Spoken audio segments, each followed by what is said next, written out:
क्या सभी लोग मेरे को सुन पा रहे हैं?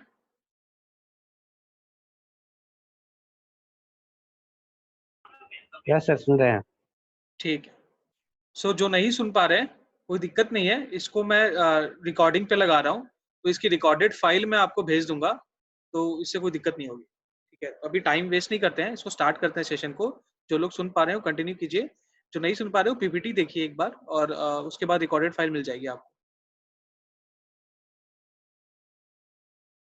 तो मैं सेशन स्टार्ट कर रहा हूँ, स्क्रीन शेयर कर रहा हूँ अपनी।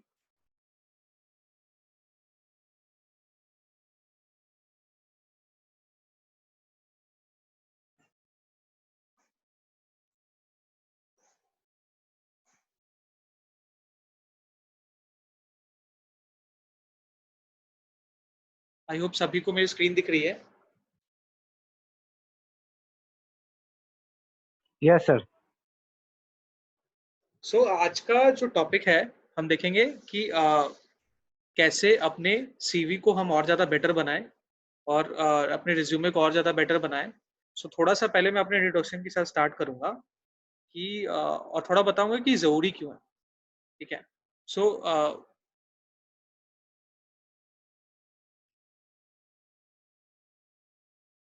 कुछ लोग मेरे को ऑलरेडी जानते होंगे इस ग्रुप में। मेरा नाम विवेक है और मेरे पास कुछ 5 साल से ज़्यादा का वर्क एक्सपीरियंस है। I work as a product manager in Pune in a company called Midcots. I graduated from IIT Kanpur in 2014. So मेरे जो हाई स्कूलिंग है ये सब मैंने पटना में ही की थी। सो पटना के इसलिए काफ़ी लोग यहाँ पर कॉल पे जुड़े हुए हैं।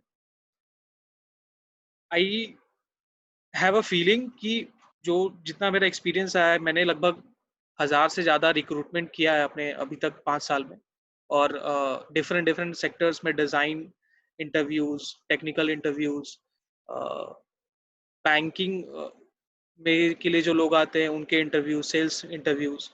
सो मेरा जो एक्सपीरियंस रहा है, जो टियर 2 सिटीज़ में अभी भी जो कैंडिडेट्स हैं, स्टूडेंट्स हैं, वो कहाँ पर हैं और अभी टेक्नोलॉजी कहाँ पर पहुँच चुकी है और टेक्नोलॉजी अभी कैसे हेल्प कर सकती है,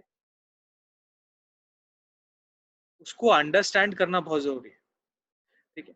सो दैट कुछ चीज़ें हैं जो अभी भी हमारे एंड से मिसिंग है, जो हमें ऑलरेडी एग्ज़िस्ट करती है, कहीं न कहीं सोशल प्लेटफ़ॉर्म पे है, हमारे पास भी इंटरनेट है बट हम उसको यूज़ नहीं कर पा रहे।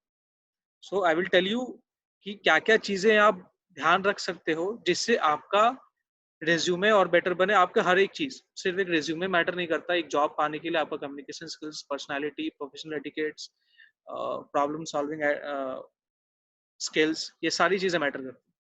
सो डिफरेंट डिफरेंट टाइम पे हम डिफरेंट डिफरेंट लोगों को लाएँगे, जिससे आपको ये सब समझ में आएगा कि कैसे आप एक डिफरेंट जॉब में जाते हो। अगर आप मेरे से पूछोगे तो मैं भी पटना में एक नॉर्मल हाई स्कूल से स्टार्ट किया था। मेरे घर में एक बगल में एक स्कूल था, वहाँ से मैंने स्टार्ट किया। Right now after 5 years I am receiving a package of 20 lakhs per annum and this is something which मैंने कोई एक्स्ट्रा ऑर्डिनरी नहीं किया।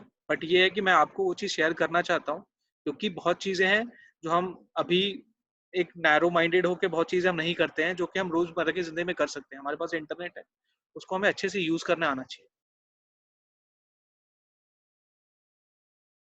सो फर्स्ट थिंग इज़ कि why it is important. Resume पे हम क्यों इतना ध्यान दें? So resume is a first impression of yourself. Resume सबसे पहली बार दिखता है, आपका फेस नहीं दिखता, आप खुद जाके प्रेज़ेंट नहीं होते, आपका रिज़्यूमे होता है वो वन पेज जो वो रिक्रूटर के पास जाता है। और वो मैक्सिमम जो इंडस्ट्री है, वो मैक्सिमम 20 से 30 सेकंड तक कोई रिक्रूटर आपका रिज़्यूमे देखता है। उस स्कैनिंग में वो आपकी एक पिक्चर बना लेता है कि अच्छा ये कैंडिडेट मेरे लिए चलेगा या नहीं चलेगा। सो ये बहुत इंपॉर्टेंट है कि आप रिज्यूमे में अपना टाइम फोकस करें। बहुत बार क्या होता है कि हम सब कुछ कर लेते हैं, हम तैयारी कर लेते हैं, पढ़ाई लिखाई कर लेते हैं, इंटरव्यू की तैयारी कर लेते हैं,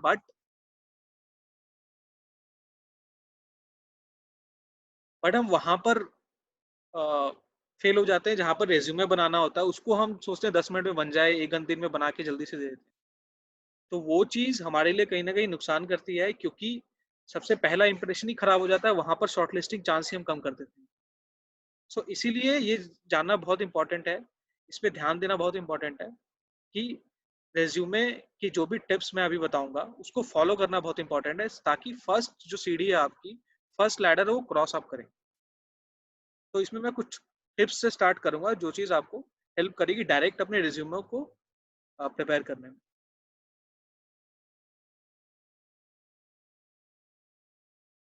सबसे पहली चीज जो ध्यान में रखनी है आपको, वो रखना है कि आपको अपना रिज्यूमे ट्राई करना है कि 1 पेज हो। मैं आपको इसके बाद डिफरेंट डिफरेंट एग्जांपल्स भी दिखाऊंगा, जिसमें मैंने कुछ 10 रिज्यूमे सेलेक्ट किए हैं, और कुछ रिज्यूमेज अच्छे हैं किसी सेंस में, कुछ रिज्यूमेज खराब हैं किसी सेंस में। तो पहली चीज जो हमें ध्यान में रखनी है वो है कि 1 पेज होना चाहिए रिज्यूमे आपका। उसको इतना क्रिस्प करो, इतना कंसाइज करो, उसको फालतू का 2 पेज में ले जाने की जरूरत नहीं है। और जिस लेवल पे हम लोग तैयारी करते हैं, जिस लेवल पे आप लोग तैयारी करते हैं, please make it 1 page resume. 2 page में क्या होता है, अब वो मैं बोला ना 20 से 30 सेकंड होते हैं उसके पास, अ, एक रूटर के पास आपका पूरा डेटा पढ़ने के लिए। तो उसको अगर 20 से 30 सेकंड में 2 पेज आप दे दोगे तो वैसे रिजेक्ट कर देगा। तो हमेशा ट्राई करें कि आपका रिज्यूमे 1 पेज हो, अनटिल अनलेस आपका एक्सपीरियंस 6 साल 7 साल से ऊपर हो गया हो, आपके पास इतने कंपनीज का एक्सपीरियंस हो, तो वो डेटा 1 पेज में नहीं आ सकता, तो आप उसको 2 पेज में करें। दूसरी चीज जो करनी है हमें, वो है कि आपके नेम, कॉन्टैक्ट डिटेल्स, ये चीजें आपकी फ्रंट में होनी चाहिए, और ये चीजें एकदम क्लियर होनी चाहिए। टॉप पे सबसे पहले आप अपना नाम जरूर डालोगे, और अपना कॉन्टैक्ट डिटेल्स जरूर डालोगे। नाम आपका बोल्ड में होना चाहिए हमेशा, और वो ध्यान रखना है कि, क्योंकि एक रिज्यूमे, उसके पास 15-20 रिज्यूमे पड़े होते हैं, 100 रिज्यूमे पड़े होते हैं। The person should get your name in his mind, ठीक है, उसके दिमाग में वो नाम रजिस्टर हो जाना चाहिए, अगर वो आपका वो रिज्यूमे शॉर्टलिस्ट कर रहा है तो। बहुत बार ऐसा होता है कि किसी को और शॉर्टलिस्ट किए, किसी और का रिज्यूमे हाथ में, नाम ध्यान में नहीं था क्योंकि उसने नाम सही से लिखा नहीं था, तो वो मिस हो जाता है। तो बहुत इंपॉर्टेंट है, जैसे मैंने एग्जांपल लिखा है यहाँ पे, एक जॉन स्मिथ, एक मैंने कटआउट डाला है, तो इसका रिज्यूमे देखो, यहाँ पे इसने टॉप पे अपना नाम डाला हुआ है, साइड पे, और ये कॉन्टैक्ट डिटेल्स में अपना मोबाइल नंबर, अपना सिटी, लोकेशन में एड्रेस वेड्रेस मत डाला कीजिए, कोई जरूरत नहीं। लोग अपना हाउस नंबर डाल देते हैं, और गली नंबर डाल देते हैं, मोहल्ला नंबर डाल देते हैं, ये सब की कोई जरूरत नहीं, आपके घर पे नहीं आ रहा कोई। उनको वो सिटी चाहिए, क्योंकि वो देखते हैं कि किस सिटी में जॉब लोकेशन है, और वो कैंडिडेट किस सिटी में। अगर वो सिटी डिफरेंट होगी तो आपसे पूछेगा कि आप रिलोकेट करना चाहते हो कि नहीं, उसको आपके एड्रेस से कोई मतलब नहीं। ईमेल आईडी जरूर डालें, ईमेल आईडी नहीं है तो उसको जरूर बनाएं, ठीक है, एक जीमेल आईडी आपके पास होना ही चाहिए।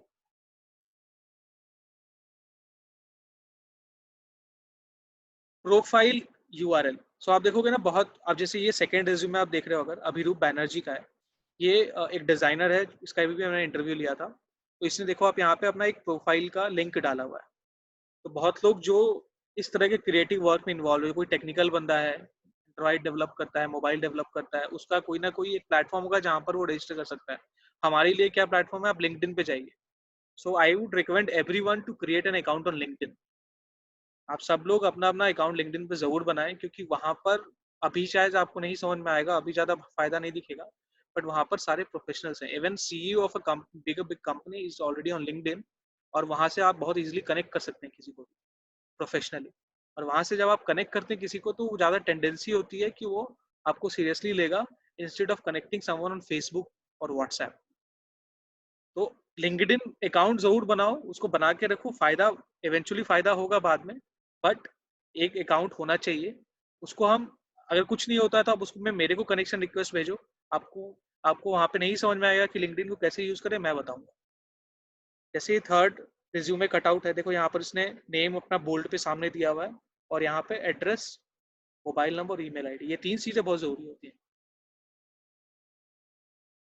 उसके बाद जो थर्ड चीज है वो है आपका स्किल्स। सब बहुत ज़्यादा इंपॉर्टेंट चीज़ है आपके रेज्यूमे में, जो जस्ट आपके नाम और उसके डिटेल के बाद आनी चाहिए। इससे क्या होगा कि अगर बहुत सारे टाइम ये होता है कि लोगों को आपका वर्क एक्सपीरियंस पढ़ने का टाइम नहीं होता, और वो जॉब ऐसी होती है कि उनको लगता है कि अच्छा, ये स्किल्स में अगर ये चीज़ इसको आती है तो ये मेरे लिए परफेक्ट है। ये इवन मेरे साथ भी हुआ है कि अगर बहुत सारे रिज्यूमेज हैं, तो हम स्किल्स देख लेते हैं कि अच्छा, इसको एम एस एक्सेल आता है, मेरा काम एम एस एक्सेल में ही है, तो इसको मैं शॉर्टलिस्ट कर लूँ। तो आप अपने स्किल सेट अलग से मेंशन जरूर कीजिए, ठीक है। और स्किल सेट्स के बारे में हम अलग से डिस्कशन और करेंगे, एक अलग अलग सेशंस होंगे जिसमें हम अलग अलग स्किल सेट के बारे में जानेंगे और इसको आप कैसे इम्प्रोवाइज कर सकते हो वो भी जानेंगे। ये सब जो मैंने कुछ कुछ स्किल्स लिखे हैं ये बहुत इंपॉर्टेंट स्किल्स है, किसी भी जॉब सेक्टर के लिए बहुत कॉमन है। एमएस ऑफिस का एक्सेल, वर्ड और पावर पॉइंट आपको तीनों आना चाहिए। ये पावर पॉइंट उतना जरूरी नहीं है, बट वर्ड और एक्सेल तो आपको उसमें प्रोफिशिएंसी होनी ही चाहिए और इसको हम धीरे धीरे लर्न भी करेंगे। लैंग्वेज प्रोफिशिएंसी, तो कम्युनिकेशन स्किल्स, आपका verbal skills, writing skill, reading skills, ये सारी चीजें होनी चाहिए। बेसिक टूल्स नॉलेज, ये मैंने अलग से नोट डाउन किया है। जैसे अब बहुत सारे कॉर्पोरेट अभी लाइफ में ना बहुत सारे टूल्स यूज होते हैं बट बहुत लोगों को नहीं पता। It's very helpful if you are aware of these tools like Google Drive. बहुत लोगों को गूगल ड्राइव यूज करना नहीं आता कि गूगल ड्राइव में अपने फाइल्स डाल सकते हो आप, और गूगल स्प्रेडशीट्स एमएस एक्सेल की तरह ही चीज होती है बट गूगल स्प्रेडशीट्स अलग चीज होती है एकदम। और बहुत सारे कंपनीज गूगल स्प्रेडशीट्स पे ही काम करती है। तो ये बेसिक टूल्स के बारे में हम अलग से एक सेशन करेंगे जिसमें हम ये सब बेसिक बेसिक टूल्स के बारे में जानेंगे जो आजकल कॉर्पोरेट्स यूज करते हैं। जैसे ये वीडियो कॉन्फ्रेंस टूल है जूम, अगर किसी को नहीं पता होगा तो ये बहुत सारे अभी कंपनीज ये टूल यूज करती हैं, ये जूम ऐप अपनी कॉन्फ्रेंस मीटिंग करने के लिए। अभी भी लॉकडाउन चल रहा है तो सारे लोग अपने अपने घर से काम कर रहे हैं, तो ये टूल बहुत ज्यादा यूजफुल है। तो उस टाइम पर आपको ये टूल आना आपके लिए एक पॉजिटिव इम्पैक्ट बनाता है। फिर एक सेक्टर रिलेटेड सॉफ्टवेयर हो गया, अगर बैंकिंग वाला बंदा है उसको टैली आना चाहिए और 15 चीजें आनी चाहिए। इसके लिए हम क्या करेंगे, हम आपके डिफरेंट डिफरेंट सेक्टर्स में अलग अलग मेंटर्स के थ्रू सेशन करवाएंगे।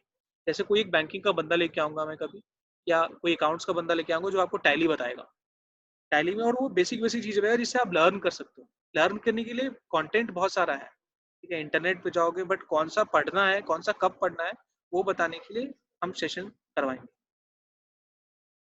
उसके बाद आपको जरूरी है एजुकेशन डिटेल्स डालना अपने रिज्यूमे में, और उसमें ये 4-5 चीजें होनी ही चाहिए। एजुकेशन जब आप अपनी डाल रहे हो तो आपको डिग्री बतानी है, आपको अपना इंस्टीट्यूट का नाम बताना है, कॉलेज का नाम बताना है, आपको ड्यूरेशन बताना है। तो वो आप स्टार्ट ईयर से फिनिश ईयर तक बता सकते हो कि 2010 से 2014 तक मेरा ये बैचलर्स था या ग्रेजुएशन किया मैंने।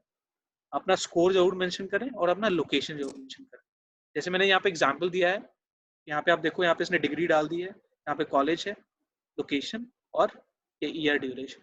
ये मस्ट चीजें हैं, मैं आपको मस्ट चीजें बता रहा हूँ कि ये चीज आपको डालनी ही डालनी। अब जैसे यहाँ नीचे देखोगे तो आप यहाँ पे स्कोर इसने डाल दिया है। तो ये सब चीजें आपका रिज्यूमे परफेक्ट बनाती हैं और सामने वाले को आप ज्यादा सीरियस दिखते हो अपने जॉब के लिए। तो अगर आप ज्यादा जो सीरियस दिखोगे तो आपकी हायरिंग टेंडेंसी भी बढ़ेगी, आपकी शॉर्टलिस्टिंग टेंडेंसी भी बढ़ेगी। अब अगर और इसमें आप ट्राई करो कि सिर्फ ग्रेजुएशन का, मास्टर्स का सिर्फ ये मत डालो, 10th 12th का भी मार्क्स आप डालो, 10th और 12th का हाई स्कूल का नाम भी डालो, ड्यूरेशन भी डालो और लोकेशन। तो ये चीजें बहुत हेल्प करती हैं। Education sector is one of the important sections to have in your resume. Work experience होना ही चाहिए, ये भी इसमें एलिमेंट्स होने चाहिए। आपका डेजिग्नेशन टाइटल क्या था, आपका कंपनी नेम, जिस कंपनी में काम कर रहे थे, आपका ड्यूरेशन। तो इस ड्यूरेशन में सिर्फ ईयर नहीं, आपको मंथ भी डालना होगा, ध्यान रखें। इसमें किस मंथ से स्टार्ट किया, यानी कि अगर अप्रैल 2020 से दिसंबर 2020 तक कर रहे हैं तो 04/2020 टू 12/2020 डालना होगा। तो ये आपको पीरियड में मंथ और ईयर फॉर्मेट में डालना चाहिए जब भी आप अपना एक्सपीरियंस मेंशन करते हो। लोकेशन जरूर डालें, किस लोकेशन पे काम किया है, और industry is a good to have thing. अगर आपको इंडस्ट्री पता है उस चीज की कि अगर वो हेल्थ केयर कंपनी है, अगर वो बैंकिंग कंपनी है, तो इंडस्ट्री भी डालें। इंडस्ट्री से क्या होता है कि अगर मुझे पता है कि मैं इस बंदे को बैंकिंग का इतना एक्सपीरियंस है, तो या बैंकिंग इंडस्ट्री में काम किया हुआ है, तो उसको उसके कल्चर के बारे में पता होगा, तो वो और ज़्यादा टेंडेंसी बढ़ाता है और ज़्यादा शॉर्टलिस्टिंग टेंडेंसी बढ़ती है उससे। अब इसके बारे में और थोड़ा डिटेल में पढ़ेंगे कि वर्क एक्सपीरियंस के अंदर जब आप डिटेल डालते हो कि आपने क्या क्या काम किया है, उसमें क्या क्या चीज़ें ध्यान में रखनी चाहिए। जैसे ये तो मेरा ड्यूरेशन हो गया, ये मेरा टाइटल हो गया, और ये मेरा कंपनी का नाम हो गया, या ऑर्गेनाइजेशन का नाम हो गया, इंस्टीट्यूट का नाम। तो वर्क डिटेल डालते समय बहुत ध्यान रखना है कि बहुत अननेसेसरी चीज नहीं लिखना है। जिसको आप या तो उसको अचीवमेंट के सेंस में लिखो, या उसको आप ऐसे लिखो कि आपने day to day work life में ये, मतलब डे टू डे लाइफ में वहाँ हैंडल ये किया है। यानी कि अगर आप रोज ऑफिस आते थे तो आप जनरली आप क्या मैनेज करते थे, आप कोई टीम मैनेज करते थे, या आप ग्राफिक्स बनाते थे, या फिर आप वो डेली अकाउंट्स हैंडल करते थे, डेली बेसिस पे आप क्या करते थे। और दूसरा, अगर आपने कुछ अचीव किया हुआ है कि आपने 20 लोगों का अकाउंट्स हैंडल किया हुआ है, 50 लोगों का अकाउंट्स हैंडल किया हुआ है, या आपने कोई मार्केटिंग कैंपेन लॉन्च किया हुआ है, तो वो सब चीज़ें आप उसको मेंशन करें। तो इसमें 2 चीज़ें आपको मेंशन करनी ज़रूरी होती हैं। अगर आपका अचीवमेंट्स है तो वो मेंशन करें, अगर अचीवमेंट्स ऐसे नहीं समझ में आ रहा है तो उसको आप डेली जो आपने वहाँ पे काम किया है, आपका डेली का काम होता क्या था, वो आप उसको दिखा दें वहाँ। दूसरा, सेंटेंसेस जो आपने पहले काम किया हुआ है ऑलरेडी, जैसे मैं किसी कंपनी में पहले था और मैंने वो कंपनी छोड़ दी है, तो उसको हमेशा पास्ट टेंस करके, बहुत लोग ये मिस्टेक करते हैं कि हर चीज को प्रेजेंट टेंस में डाल देते हैं, क्रिएटिंग, क्रिएट, वर्किंग। ऐसा नहीं करना चाहिए, क्योंकि फिर उससे आपकी राइटिंग स्किल्स वीक दिखती है, उसको लगता है कि इसको इस चीज की समझ नहीं। तो हमेशा ट्राई करना है कि जो कंपनीज में आप काम कर चुके हो उसका डिटेल जब भी लिख रहे हो तो आप उसको पास्ट टेंस में लिख रहे हो। जैसे यहाँ देखो आप कि इसने लिखा है created 3D content for e learning tutorials. ये डिजाइनर बंदा है और इसने लिखा है क्रिएटेड, मैंने कुछ उसने कुछ ट्यूटोरियल बनाया होगा बट उसने ये पास्ट टेंस में डाला। Also worked on video editing, motion graphics, तो उसको यहाँ ऑल्सो नहीं डालना था, यहाँ वर्कड से लिखना था, worked on video editing, motion graphics and video synchronisation. अब ध्यान रखिए, इसको आप सेंटेंस बनाने के मूड में, ये बुलेट पॉइंटर्स है, बुलेट पॉइंटर्स को आप बहुत क्रिस्प रखते हो हमेशा। जैसे नीचे देखो आप worked on camera layouts and character posing, अब उसको बंदे को यहाँ से दिख गया, जो रिक्रूटर है उसको लगेगा अच्छा इस तरह का काम हो सकता है मेरे ऑर्गेनाइजेशन में भी हो, इस तरह का काम अगर मैं किसी डिजाइनर को हायर कर रहा हूँ तो मेरे लिए ये काम करके दे सकता है। आप एक तरीके से उस रिक्रूटर को ये बता रहे हो कि भाई मैंने पहले ये किया हुआ है, मैं आपके लिए भी ये कर सकता हूँ। हमेशा वर्ब से स्टार्ट करें, जैसे यहाँ हमेशा वर्ब से स्टार्ट किया क्रिएटेड, यहाँ पे गलत किया इसने, ऑल्सो से नहीं वर्ब से स्टार्ट करना था। नीचे आप देखो दोनों जगह यहाँ पे वर्ड से स्टार्ट किया। हमेशा ट्राई करो वर्ब, जो आप सेंटेंस स्टार्ट कर रहे हो, जो आप बुलेट पॉइंट स्टार्ट कर रहे हो अपना डिटेल मेंशन करने के लिए, वर्क डिटेल, उसको हमेशा वर्ब से स्टार्ट। कभी भी फुल स्टॉप्स मत डालिए इसमें बीच में, जैसे यहाँ पे लास्ट में कहीं फुल स्टॉप नहीं है, कुछ लोग हर एक सेंटेंस के यहाँ इसमें यहाँ पे फुल स्टॉप डाल देते हैं। Please try to understand this is not a sentence, this is a bullet point. So उसको आप फुल स्टॉप्स नहीं डालते हैं इसमें कभी भी, जब भी आप मेंशन करते हो अपना वर्क। उसके बाद पेज लेआउट समझेंगे। बहुत लोग जब एक पूरा रिज्यूमे बन के आता है तो उसमें बहुत ज़्यादा डिज़ाइन डाल देते हैं, बहुत सारा कलर्स डाल देते हैं, डिफरेंट डिफरेंट फॉन्ट लगा देते हैं, तो उसको सजाने धजाने लग जाते हैं। तो दिवाली की तरह घर सजाते हैं वैसे वो रिज्यूमे सजाने लग जाते हैं। Please don't do that. आपका रिज्यूमे जितना डिस्ट्रैक्टिंग होगा उतना ज़्यादा कम चांस होगा आपका शॉर्टलिस्टिंग का। आपका रिज्यूमे बहुत सिंपल होना चाहिए, प्लेन होना चाहिए, और जहाँ पर आप चाहते हो कि उसका ध्यान जाए वहाँ पर बहुत कंफर्टेबली उसका ध्यान जाना चाहिए। तो फॉन्ट टाइप आप बहुत ज़्यादा अलग अलग यूज मत करो, फॉन्ट टाइप एक ही रखो, उसका साइज बढ़ाते बढ़ाते रहो। फॉर टाइटल के लिए आपने डिफरेंट साइज रख दिया, उसको बोल्ड कर दिया, बट टाइप मत चेंज करो। अगर और कैलिबरी वर्ड का एक फॉन्ट है, एमएस वर्ड में आता है, उसको आप यूज करो, बेस्ट फॉन्ट होता है। Most of the people use this font only for resume making. Font size बहुत ज़्यादा बड़ा नहीं रखना है, बहुत ज़्यादा छोटा नहीं रखना है, बस अगेन आप डिफाइन कर लो उसको कि टाइटल को मैं इतना फॉन्ट साइज दूंगा और मेजर वर्ड्स है उसको इतना फॉन्ट साइज दूंगा। और सबसे बेस्ट तरीका है इसको अंडरस्टैंड करने का कि अगर आप प्रिंट आउट निकाल के देख लो, अगर वो रीडेबल है तो वो फॉन्ट साइज सही है, बट उसको बहुत बड़ा नहीं करना। छोटे से स्टार्ट करो, उस टाइम तक उसको छोटा रखो जब तक लगे कि हाँ ये रीडेबल है। अगर प्रिंट आउट निकाल के वो रिक्रूटर अच्छे से रीड कर सकता है उतना साइज सही है। फॉन्ट कलर, अलग अलग कलर यूज मत करो, लाल पीला हरा ये सब यूज नहीं करना, ठीक है। इसमें ब्लैक के ही शेड्स यूज करो, जैसे इसमें टाइटल में इसने ब्लैक बोल्ड कर दिया है, इसमें देखो आप अलग तरीके से देख सकते हो। फॉन्ट का टाइप आप इटैलिक्स कर सकते हो, वो सब चीजें आप कर सकते हो। जैसे आपको मैं एक रिज्यूमे दिखाऊंगा जिसमें एक कैंडिडेट ने सारे डेट्स को इटैलिक कर दिया था। इटैलिक अगर आप समझते हो तो थोड़ा वो टेढ़ा फॉन्ट होता है, तो वो अलग तरीके से दिखता है। तो अगर आपको ये कॉमन चीज उठा के अब जहां पे भी डेट मेंशन कर रहे हो उसको इटैलिक कर दोगे, उसको बहुत कंफर्टेबल लगेगा रिक्रूटर को, कि जहां पर उसको हमेशा डेट फाइंड करने के लिए उसको एक हमेशा विजुअल कंफर्ट मिलेगा कि हाँ यहाँ इटैलिक है, ये डेट ही होगा यहाँ पर। या फिर एक डिजाइन दे दोगे कि हर हर जगह साइड में ही डेट डाल दो। तो ये सब पैटर्न अगर फॉलो करोगे कि अगर कंपनी का नाम जहां दिखा रहे हो वर्क एक्सपीरियंस में उसको इटैलिक कर दिया, अपना टाइटल जहां दिखा रहे हो उसको आपने बोल्ड कर दिया। हमेशा ध्यान रखना, आप जो टाइटल दिखा रहे हो अपना प्रोफेशनल टाइटल, वो इंपॉर्टेंट ज्यादा होता है आपकी कंपनी के नाम से। तो अपना अपना जो टाइटल लिखते हो वो बोल। स्पेसिंग का ध्यान रखो, स्पेसिंग बहुत ज़्यादा नहीं होनी चाहिए। मैं आपको अभी रिज्यूमे एक दिखाता हूँ जिसमें आपको स्पेसिंग का कंसर्न दिखेगा।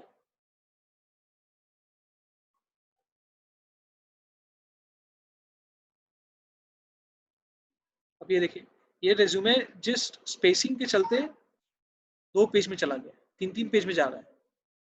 2 पेज भी नहीं है, 3-3 पेज है। और ये देखो स्पेसिंग कितनी है। अब अगर रिक्रूटर प्रिंट आउट लेगा इसका, तो 3 पेज लेगा। एक तो वो पेज बर्बाद करेगा अपना, और उसके बाद वो तीसरा पेज भी इसीलिए प्रिंट करेगा सब ये छोटा सा डाउनलोड, छोटा सा चीज लेने के लिए, जिसका उसको जरूरत नहीं। तो ये एग्जाम्पल है कि इतना स्पेसिंग हम नहीं देते। जितना स्पेसिंग तो हो सकता है कि एक्सपीरियंस इसका ज़्यादा होगा इस कैंडिडेट का, बट अगर ये स्पेसिंग कम रखता तो इसका रिज्यूमे एटलीस्ट 2 पेज में आ जाता। अभी आप देखो स्पेसिंग कितनी सही है यहाँ पे, परफेक्ट स्पेसिंग। आपको रीड करने में भी हेल्प मिल रही है। अब हर एक चीज़ बहुत कंफर्टेबली रीड कर सकते हो प्रिंट आउट निकाल के भी। और 1 पेज में सब एडजस्ट कर दिया। एजुकेशन भी आ गया, इतना सारा एक्सपीरियंस आ गया, साइड में स्किल्स आ गए, कॉन्टैक्ट डिटेल्स आ गए।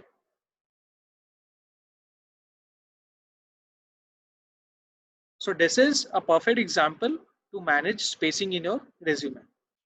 मैं आपको ये सारे resumes भी भेजूंगा सैम्पल्स की तरह।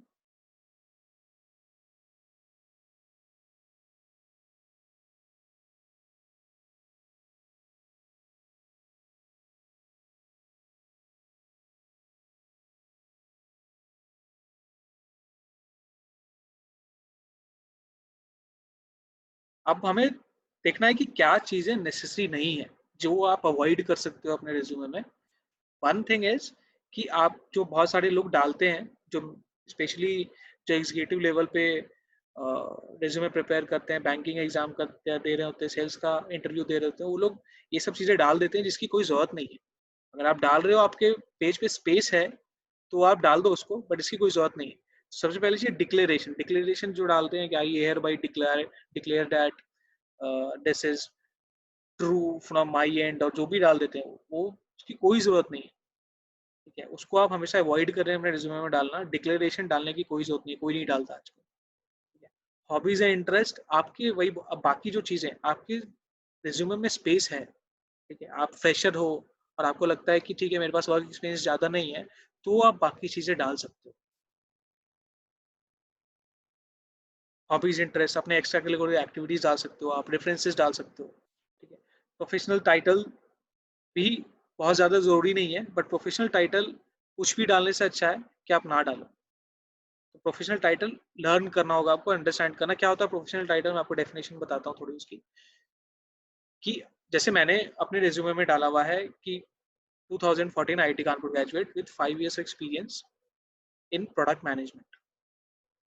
और उसके बाद I define what when and how of a product to be built. तो एक बहुत 2 या 3 लाइन का होना चाहिए जिसमें आप अपनी समरी बता देते हो। ठीक है, तो उसमें शायर नहीं बनना है। लोग शायर बन जाते हैं, कुछ कुछ उसमें लिखने लग जाते हैं, या फिर इधर उधर से कॉपी करके लिखने लग जाते हैं।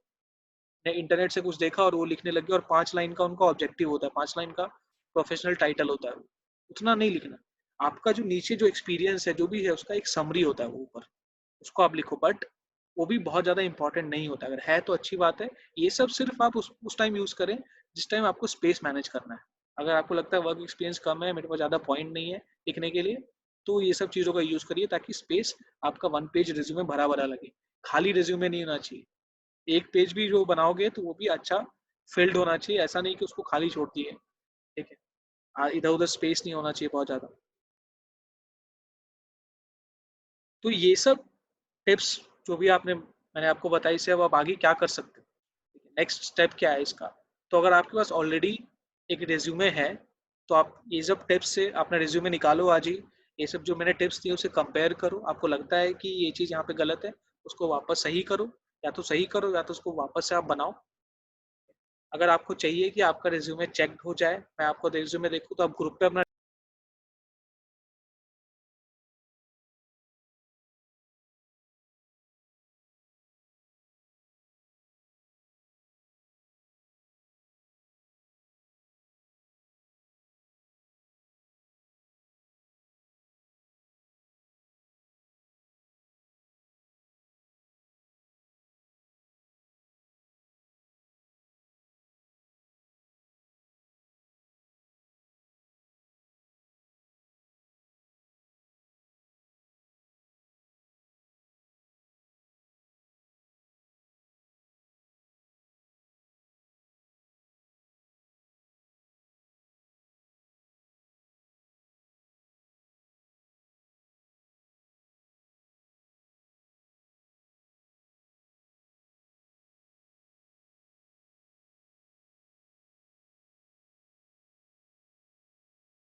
the public